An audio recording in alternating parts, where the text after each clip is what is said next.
Where's all my soul sisters? Let me hear y'all flows. Hey, sister soul, sister go, sister flow, sister. So, I needed a dual SIM phone. I'm trying to reduce my carrying. And there's literally nothing out there that works for me. I do not want an iPhone. Okay, so that strikes that out. I don't want a Pixel. Tried it. The Tensor chip just isn't for me. So it leaves me with Qualcomm. So I had the Moto Edge Plus, and I like the phone.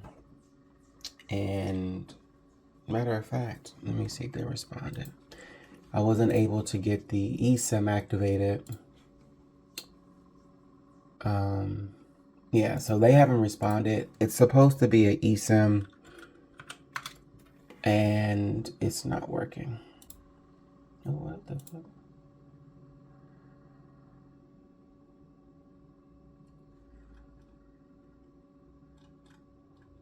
You know what? I don't care about this right now.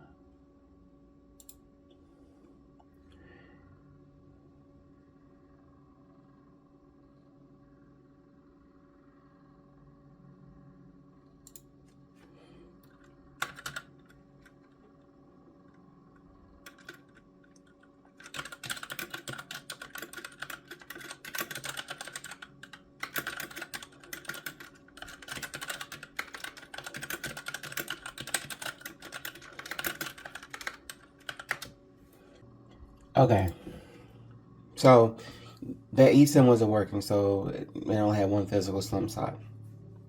The OnePlus, I think I read that the unlock one does come with dual SIM, nano SIM, but it's UFS 4.0, but USB 2. And then there's other concerns with that phone. I'm just like, okay, I can't get that phone either. So that left me with some knockoff off brands that were just 4G, some 5G, like Xiaomi and other brands. And I just couldn't find what I wanted. So here we are. And I've been reading so many videos and comments on this phone. I'm going to give it a try. But, you know, it's got the latest Snapdragon and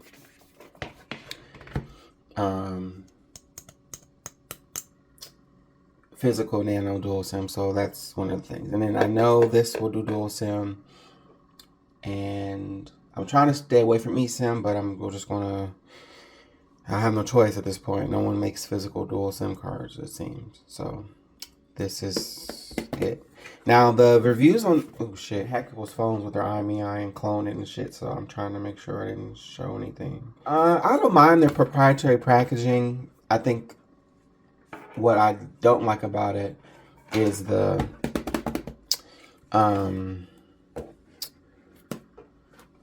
what is this? What you get in here is not... I'm just hoping I don't have any heating issues. I had the Xperia 10, which felt like I had years ago, but it's like I only had it a few years ago. But I ultimately returned it because it was giving that heat issues, and some other issues were plaguing that phone model back at the time. Yeah, I don't mind their original blended material. I just think for the price this phone cost... But you know what? I feel like I have no choice. I have a choice, but given the options I had, this was the choice I wanted to make. So again, ultimately, if I don't like it, I'll send this bitch back. But yeah, I don't know.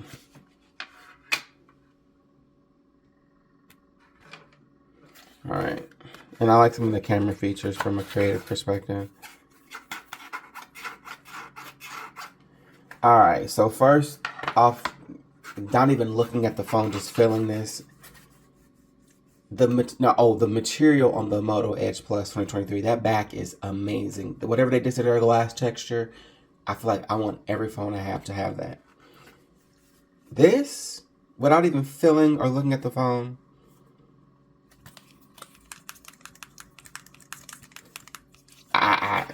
This don't even feel like no glass. This, oh, okay, calm down. Let's just be fair. Let me see.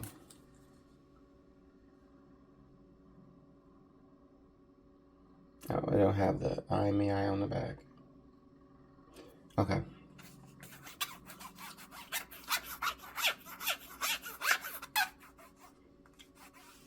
It don't feel like the Moto Edge back 2023. That back is perfect. I love the back of that phone. Holding it, because of the dual edge screen, is kind of difficult. So if I'm laying down or something, it was hard to type on it versus if I'm sitting up or something. But this feels like cheap plastic to me. I know people were saying they liked it. I thought it was going to feel premium. Someone said this does not feel premium. This phone does not feel premium when I picked this phone up.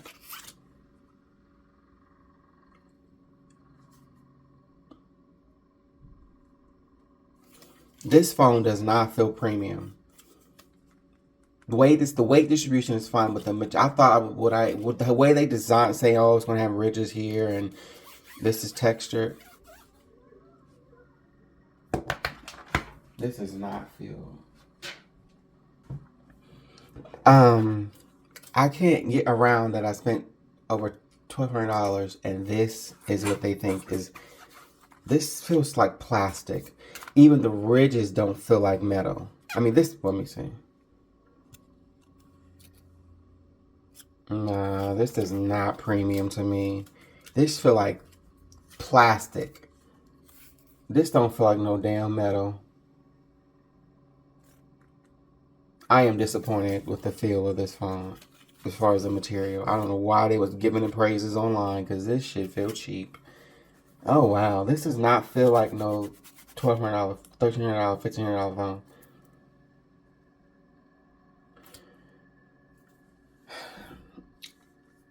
There were some concerns about the build quality. I'm gonna set it up and test my dual SIM. Bread and butter. You know this is going to be A1, no issues. Samsung gets it right.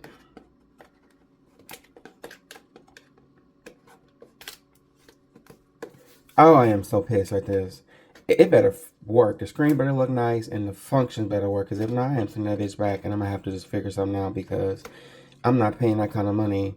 And that's the material. And you're going to talk about heat issues and freezing and restart issues. Nah. And then no software updates. Android need to get it together, man. Google is not an option. And I don't want to have two Samsungs. I'm trying to. Alright. Oh, shit. What's on the back of this one? Fuck. This is just this. Alright, I'm not gonna set them up on here on this part of it. Ooh, oh my god, this looks so fucking sexy. It's like a cream gold. Oh, this is exactly what I wanted. Oh my god. See, this is unboxing. Now, they all cheap, but they're not giving the cord. I mean, the charger. Oh my god, the pictures do this no fucking justice. First of all, this is how a phone is supposed to feel. This feels sexy. And I can see the light gold cream chamfered. Because it was hard to see online. I am so glad I got this color. Because at first I was like, I want... You can't really see it on camera, but it's not silvery. It's like a cream silver. Oh, this is so effing perfect. Y'all don't understand how happy I am right now. This phone didn't even cost me anywhere. Ooh, ooh, ooh. Hold on, let me take off this sticker. Baby. What are these? I gotta scan this QR code, see what the hell it leads to. But baby, this, even on camera, see this looks silver. These look silver and this looks white, but in real life, it's like a creamy silver. I can't describe it. Like in certain angles, it looks white, but in other angles it looks like a cream gold, like a light cream gold. Oh, this is so sexy. This is this. Oh wow. Oh, this is so sexy. Hello. Oh. Y'all, I am smiling ear to ear.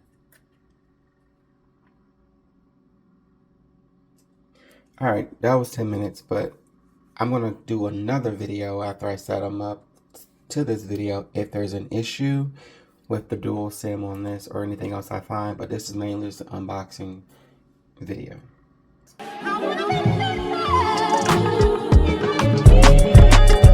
Keep on running. Don't say it's over, 'cause it's never over. I'm running from unhappiness. No place to go but towards the end. 'Cause I'm not impressed with the messages sent by those claiming they know me. Alright, so I wanted to put this at the front of the video. This is misleading. The videos and the pictures that I've seen of this phone are very misleading as far as the build material. This phone feels cheap. I don't know, this phone is not worth $1,300 after taxes. I could almost get around this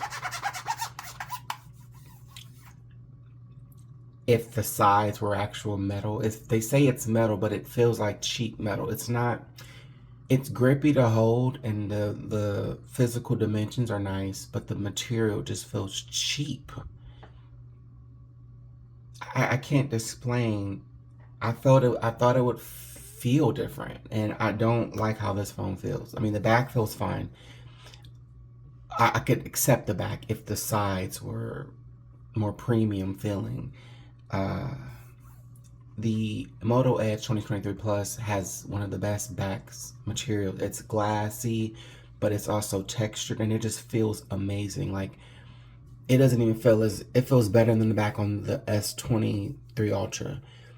I don't know how they did that, but that is like, if I could pick that texture with a better grip, it'd be perfect. Like, I love that the glass on it. Like, they did a phenomenal job of the back of that phone.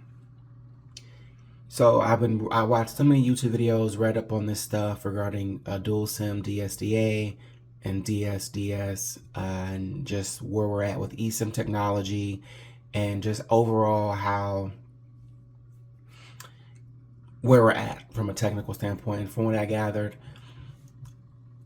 DSDS is limited in how it communicates, where you can't really use two phones at the same time, which is in theory what I want to do. And in reality, it's not really. None of the videos that talk about dual SIM or show you how it works really go into the real answering real questions. I felt like you can't.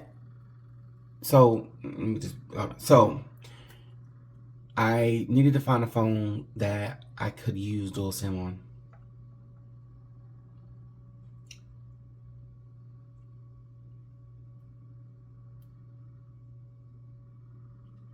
And eSIM just wasn't working for me.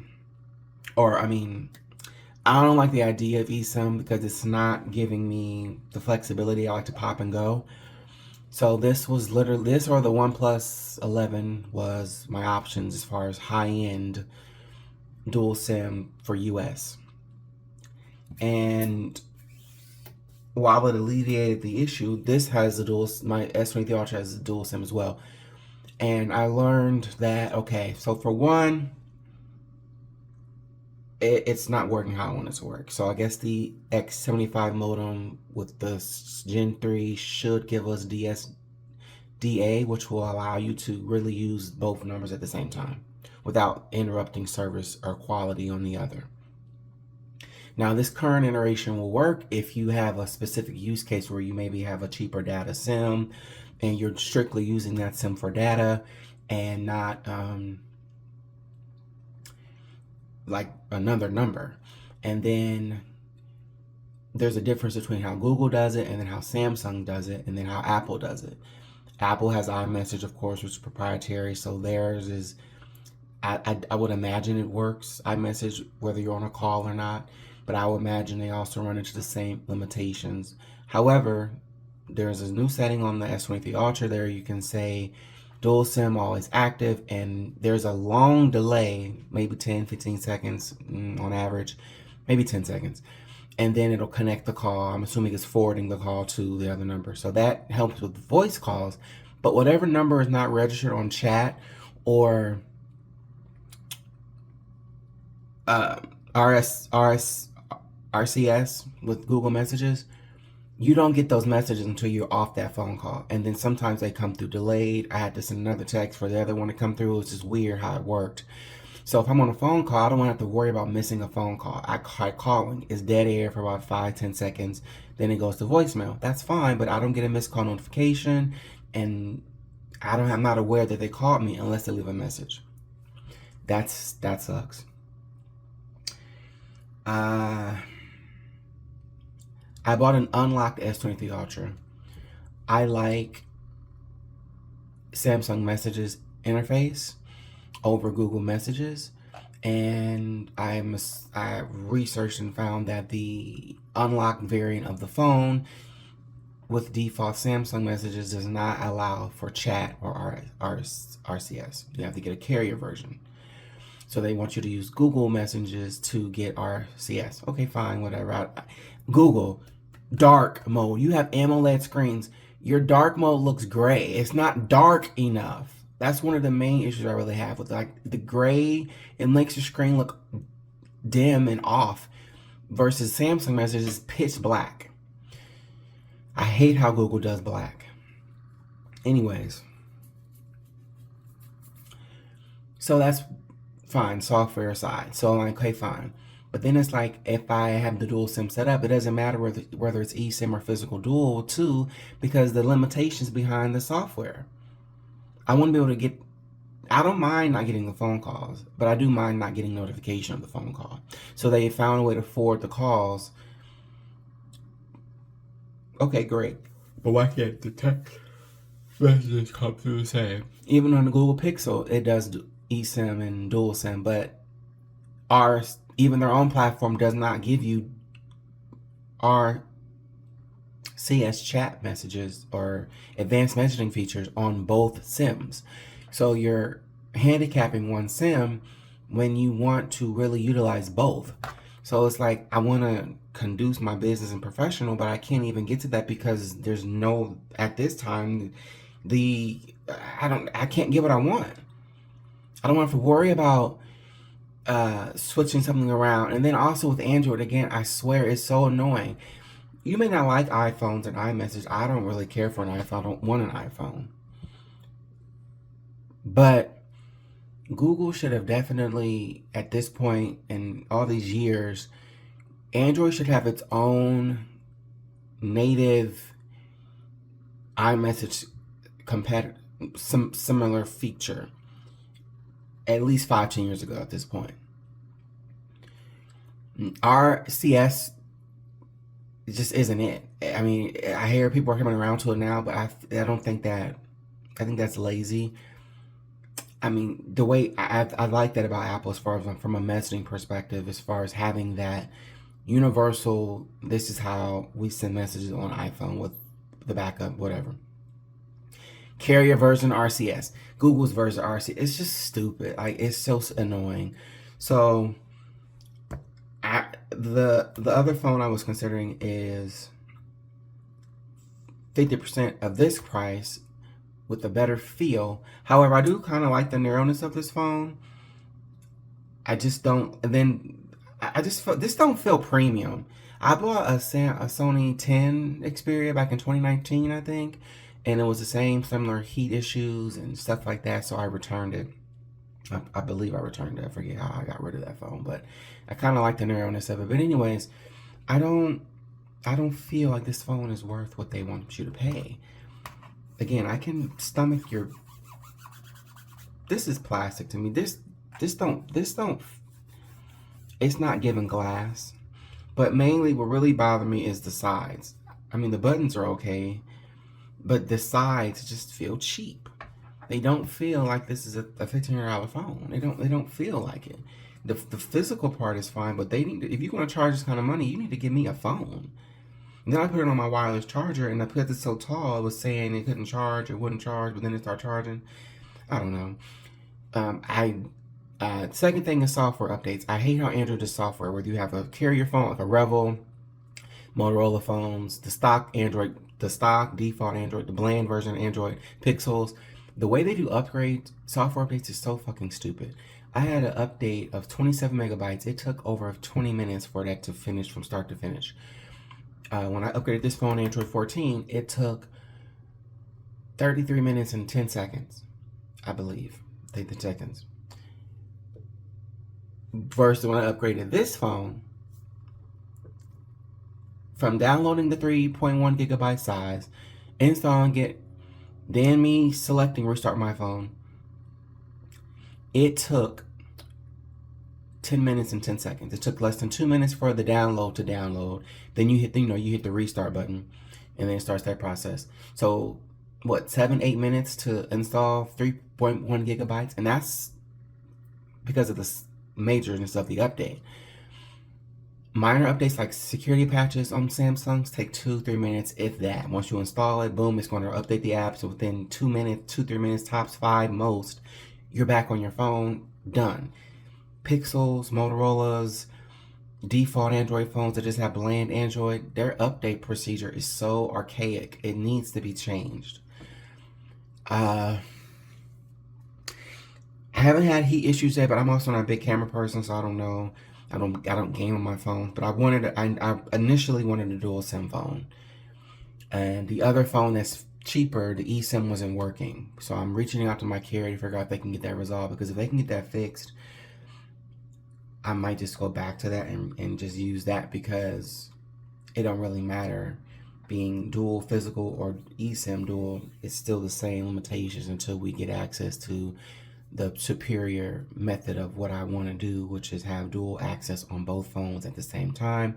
Samsung doesn't allow you to select which SIMs for data, but the forwarding did work. It was a slight delay when I called the phone though, but it did work. And then sometimes when it was just sitting idle, I would call the second SIM. It wouldn't ring at all, just go to voicemail, but there was no missed call notification. So it's a catch-22, but my main gripe with this phone is the price and the build material. Now, this was $600. I wouldn't complain as much, but for almost $1,500, this phone does not do it for me.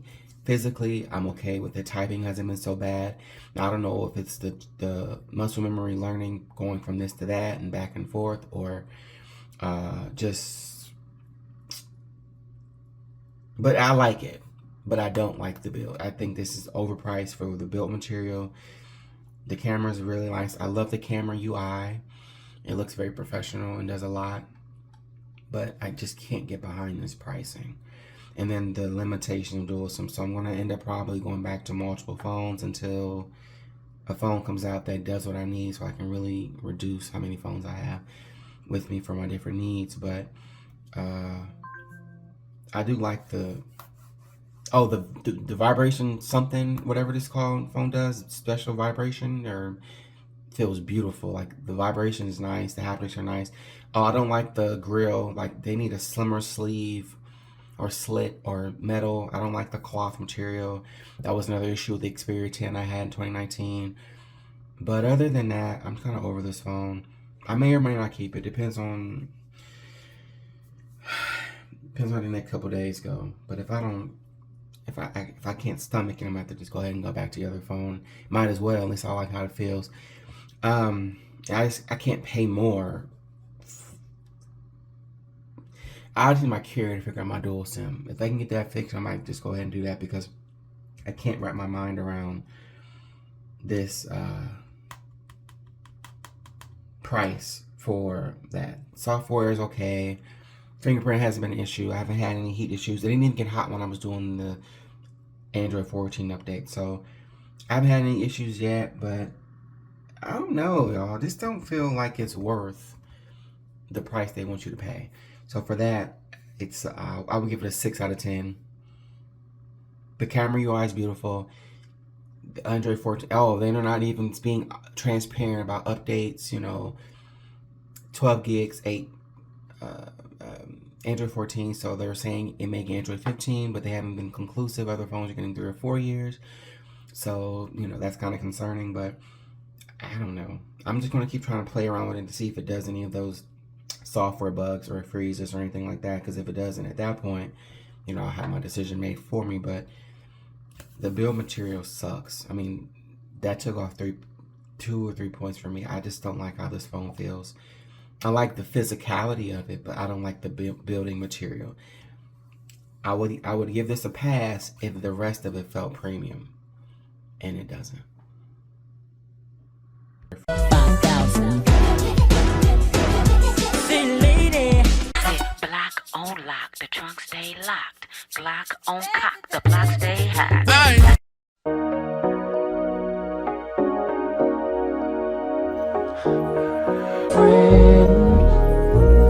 Break it down. Here we go, my friend.